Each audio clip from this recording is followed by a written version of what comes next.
Anyway, Nando, I can't wait to hear about what's going on in India because it's definitely inspiring, and hopefully it inspires some organizers here in the United States. Yeah, I wanted to turn our attention to outside of our great country, because what's happening in India, the largest democracy on earth, is really quite remarkable, and it hasn't gotten a whole lot of attention in the American press. For the past couple of weeks, India has been shut down by the largest general strike in human history. A whopping 250 million people have joined the call to strike, as 31 trade unions, workers' federations, and farmers' groups have banded together to stop Prime Minister Narendra Modi's latest round of neoliberal reforms. And at the heart of the movement are India's farmers, who have marched en masse to the capital of New Delhi and essentially shut down traffic into the city by blocking the major highways. More than 60% of India's population rely on agriculture for a living. But farmers who've long been a crucial voting bloc often complain of being ignored. And now they're worried they could be exploited by agriculture reforms passed in September. The laws seek to loosen rules around the sale, pricing and storage of farm produce. Farmers fear the new free market system means they'll lose government-backed minimum price guarantees. They've tried to march on the capital, New Delhi, but have been stopped by police using tear gas and batons. Now they're blocking main roads and plan to stay until their demands are met. Yeah, and the basic demand is the repeal of this series of laws that were rammed through the parliament by Modi's party, the BJP, which essentially deregulate the agricultural sector by removing price guarantees and allowing Indian farmers more choice to sell to whomever they want on the private market. Does that sound familiar? The Indian government says the reforms are necessary to boost production and bring in much-needed private investment. Prime Minister Narendra Modi has tried to assure farmers the laws won't harm their businesses. I want to tell the citizens and farmers from the banks of the river Ganges and the holy city of Varanasi that we are working with intentions which are pure as the water of the river Ganges and without any purpose of betrayal. As pure as the water of the river Ganges. Stirring stuff. But Indian farmers and workers have not been fooled by Modi's stirring rhetoric. And of course, the Indian police have responded with force. This image of an Indian police officer getting ready to strike a farmer went viral as the government is doing everything it can to stop the farmers from overwhelming Delhi. And it's hard to overstate just how awful these so-called reforms are. According to the New York Times, many farmers said the new rules, which the Modi administration pushed through Parliament in September, are the beginning of the end of a decades-old system that had guaranteed minimum prices for certain crops. They allow farmers greater freedom to sell their produce outside state-controlled agricultural markets, but they also curtail farmers' ability to challenge disputes in courts. While the Modi administration has said that India's farm policies need to be reformed to attract more investment, farmers say they were never consulted on the changes. Several who were interviewed on Monday spoke of their fear of being swallowed up by corporate titans such as Mukesh Ambani, India's richest man, and Gautam Adani, who is not far behind, both known to be close to Mr. Modi. And over half of India's population rely on farming to make a living. They understand what neoliberalism has done to farmers in places like Mexico and even the United States. The freedom of the market is basically a license for giant agribusiness to take over and push people off the land. It is a threat to their very way of life. जो भी जो है अपना system मंडीकरण है वो कायम रखना चाहेंगे उसे अगर वो टूट गया तो ये प्राइवेट कंपनी है ये हमें कोई अच्छा रेट थोड़ी देंगी ये अपनी मनमर्जी करेंगी हमसे कॉन्ट्रैक्ट करेंगी हाँ ये रेट देना देना दो नहीं देना आपकी मर्जी ये तो हमारे हाथ काटने वाला काम कर रहे हैं पूरे आंदोलन करांगे बराबर ते करांगे जो भी लड़की है बीबी है जो भी बहन भाई हैं किसानों के साथ मरेंगे किसानों के साथ जीवेंगे जिन्ना चिर ये वापस नहीं लेंदा कभी भी घर नहीं बैठेंगे. And one of the reasons why many of India's non-farm workers joined in is because Modi also rammed through a series of even broader anti-worker reforms. But people are returning to much worse conditions as workers. We have tampered with the gold standard of labor law, which used to be 8 hours a day. Now you can have 12 hours a day without overtime for the last 4 hours. It'll be at a pro rata thing. You are having a massive, massive class divide in what's happening, with the top 0.01% adding phenomenally to its wealth and a huge amount of distress at the bottom end. And that suite of laws remarkably immunized the government and corporations from any lawsuit. Not only have they ramped through these laws, on prices, on contract farming, on essential commodities, they have included this clause in one of the most important of these laws. It says, no suit, no prosecution, or other legal proceedings shall lie against the central government or the state government or any other person or any officer of the central government or any officer of the state government or any other person in respect of anything, read corporations in brackets, or any other person in respect of anything which is done in good faith or intended to be done in good faith under this act, and no civil court shall have jurisdictions to entertain any suit or proceedings in respect of any matter connected to the actions under this law. Have you read many laws like that in a democratic country? Yeah, let's just make it impossible to sue the government or literally any corporation as long as they claim they didn't mean to do the awful thing that they actually ended up doing. Now, India's Narendra Modi has often been compared to figures like Trump here in the US or Jair Bolsonaro in Brazil, the elected leaders of the second and fourth largest democracies in the world, coincidentally, in that they all adopt a sort of nationalistic, xenophobic rhetoric that is used to disguise by-the-book neoliberal economic policies. For example, Trump, for all his bluster, his only real major legislation was a giant tax cut for the wealthy. Modi is no different. His leadership has been marked by increasing vitriol against India's Muslim minority, which plays to a growing sense of Hindu nationalism. Writing in Jacobin, Amol Singh writes, the BJP, which is Modi's party, established itself on the Indian political scene, basing its appeal on three issues: the building of the Ram Mandir temple on the site of the Babri Masjid Mosque, supposedly located at the birthplace of the god Rama, the withdrawal of autonomy from the Muslim-majority state of Kashmir, and the promulgation of a universal civil code intended to victimize Christian and Muslim minorities. The BJP consolidated itself as the major electoral power to inaugurate the second hegemonic period. As neoliberal capitalism took root in India and state intervention in the economy receded, popular support for Congress, which is the left-of-center party, declined sharply. The BJP's version of nationalism served as a pan-class social glue, providing India's capitalist economy with a stable polity.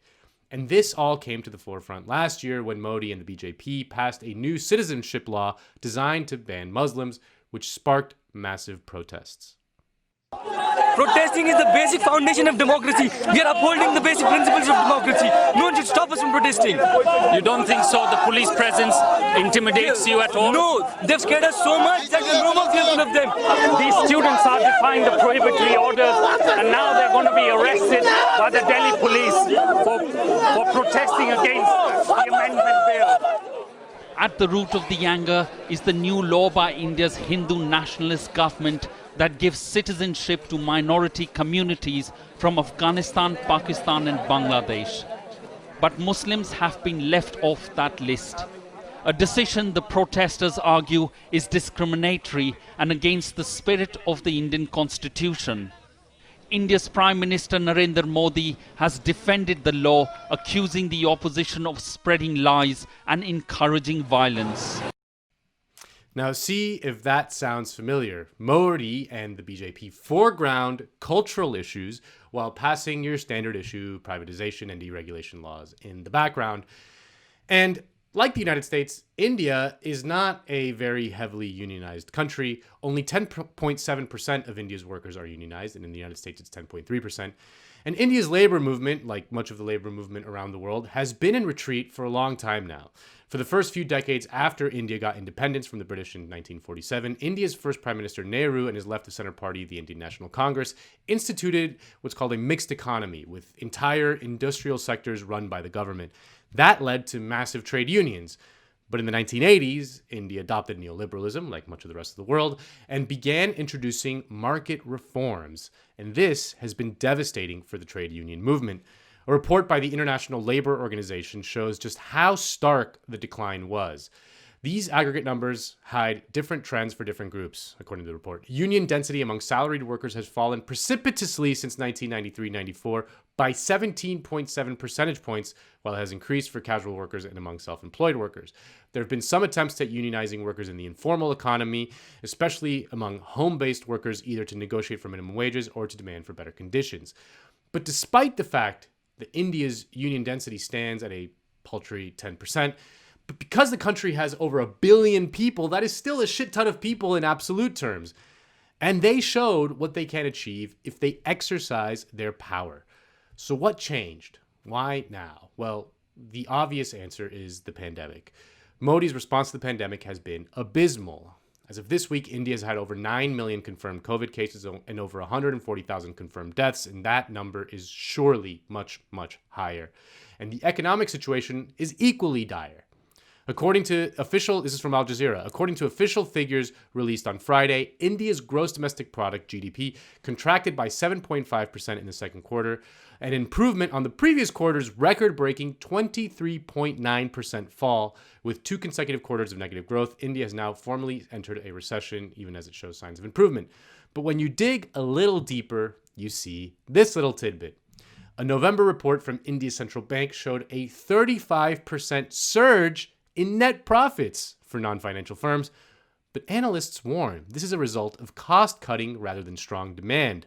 Among other measures, companies are lowering their wage bills. Uday Tharar, an emerging markets economist at the investment firm GMO, told Al Jazeera. That means the recovery that we saw in August and September is not translating into benefits for employees. And the government's total lack of a COVID response and the worsening economic situation has destabilized its politics to the point where we are now seeing these historic work strikes. And if they can do it in India, a massive, complex country with many different ethnicities, we can do it here. Now, the situation now between the farmers and the government is at a standstill. The Modi government tried to throw some piecemeal concessions to them, but they refused. They are insisting that they will not unblock the highways into Delhi until these laws are fully repealed. One farmer was quoted as saying, quote, "We have enough ration for 2.5 to 3 months," said Tarpreet Upal, traveling in a modified tractor that is their lifeline. There is a 5,000-liter tank, gas stove, inverter, every facility you can think of. We have mattresses, quilts, enough vegetables, he told NDTV, asserting that the farmers had no intention of returning home soon. They have tarpaulin to cover the tractor and protect them from the rising winter chill. We will stay in Delhi as long as it takes. We are going to win Delhi. Yeah, it's so incredibly inspiring. And when I was talking about this story on TYT yesterday, I started off, in the lead by mentioning the 250 million people who took part in the general strike. And then I said, because my American brain can't really comprehend it. Like, I can't process. Yeah, our small American brains. 250 million people taking to the streets, doing this general strike. And so I referred to it as 250,000 people. Right. I misspoke. I obviously knew that it was 250 million. But it's just the sheer numbers. And of course, part of it is because there's such a giant population in India, about 1.3 billion people. But what was inspiring about it wasn't just the amount of people who participated in that general strike.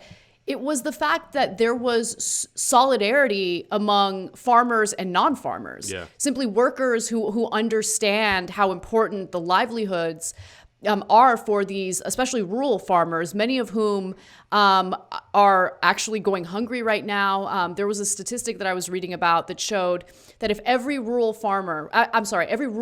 Indian spent 100% of their income, every single amount of it, all of it, on food, 63% of them still would not get the nutrition that they need to live healthy lives. Like, that kind of statistic kind of gives you an idea of how devastating the poverty is. And the unemployment rate right now is at 27% because of the pandemic.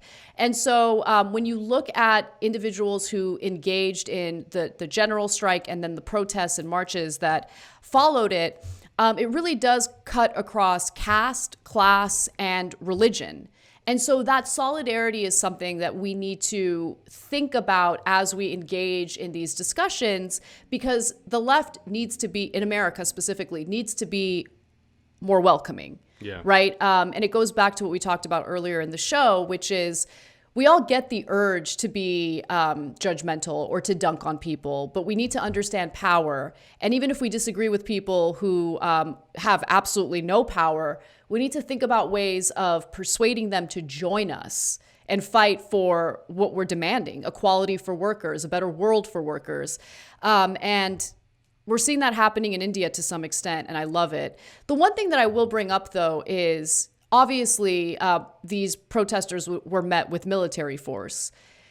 And I'm wondering, I mean, the thing that concerns me is just how militarized the United States is and the military capability the United States has. So I'm not mentioning that to discourage anyone, but it is something to keep in mind, right? Because if the United States wants to squash something, they can squash it real quick. Well, not just that, but like the surveillance, they, how do you organize it? They know they know what's going to happen before it happens. But yeah, I mean, and the other thing that struck me as I was building this segment is just how little attention it's received in the American press. I mean, a few articles in the New York Times and things like that, but, there's no big segments on CNN or anything like that.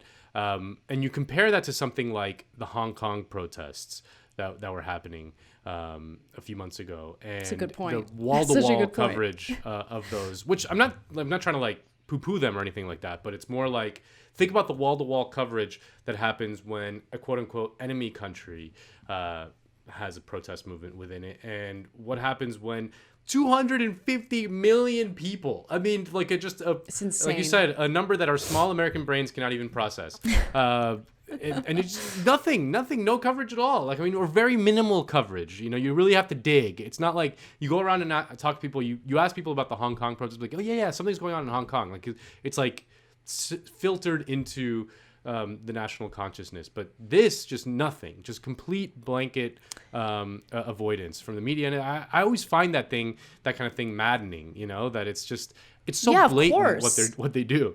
Yeah. You think the corporate media wants to encourage Americans to engage in a general strike? Of course they don't. And not only that, I mean, I lost my train of thought. Sorry. Yeah, they don't want to encourage something like this. They want to show. They don't want to show the example. Yeah, but I did want to give props to, honestly, the only American independent news outlet that did cover this story, and that was Democracy Now! Yeah. I know you pulled a few clips from Amy Goodman's interview. It was fantastic. Yeah. Honestly, Democracy Now! Is the only American news outlet I can rely on for foreign policy related news or what's happening internationally, and that's pretty devastating. Yeah. So. No, yeah, I mean, obviously they're always on. They always cover like big protest movements and social movements and things like that. So yes, but like outside of that, CNN's not touching this. No.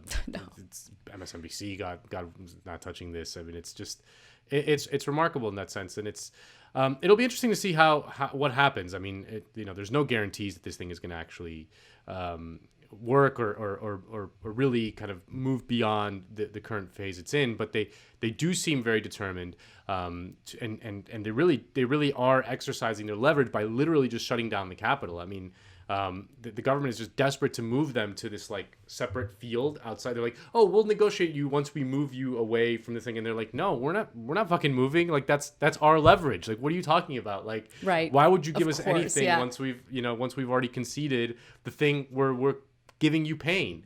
Like that's the whole point. Pain is the point, because then you're incentivized to stop it. Protests aren't meant to be convenient. Like the whole point is to make the situation inconvenient for people in positions of power. Yeah, exactly. And so, or people who might not be aware of what's really going on. And so, yeah.